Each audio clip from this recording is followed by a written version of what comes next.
I have zero information on that. Everywhere in the world, we will revoke or cancel visas if someone violates that visa in some way.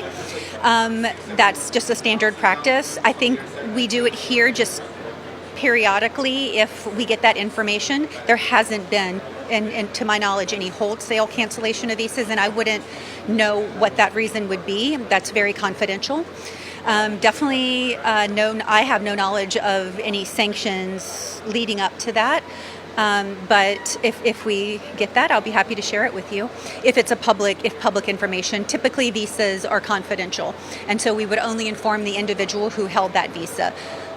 But as far as I know, there has been no wholesale cancellation of visas or revocations of visas. It's a case-by-case basis based on that individual person's actions. Broadly speaking, if one associates oneself with a sanctioned person, is that person liable to have his or her visa revoked? Not by associating? You mean in terms of the... Okay, so I think we're talking about two different things. So the OFAC sanctions that came out of the U.S. Department of Treasury, and that was against the two Mohammeds and Ms. Thomas, that's very different. That is a financial sanction.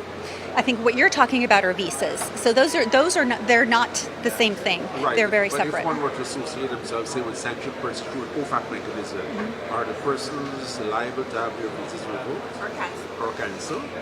So again, no. Those two things are not related. The visas, if you associated yourself with an OFAC sanctioned individual, if you did so in the ways that are laid out in the OFAC sanctions, so just knowing them, being friends with them, that's very, very different than doing business with them. Okay, so what you would be liable to is Treasury sanctions, OFAC sanctions. Visas are a very different, because Department of State handles visas, Department of Treasury handles OFAC sanctions. So they're very different things. So if you're associated, you do business with them, or you have invested in one of their businesses that is sanctioned, then you could be liable for Treasury sanctions.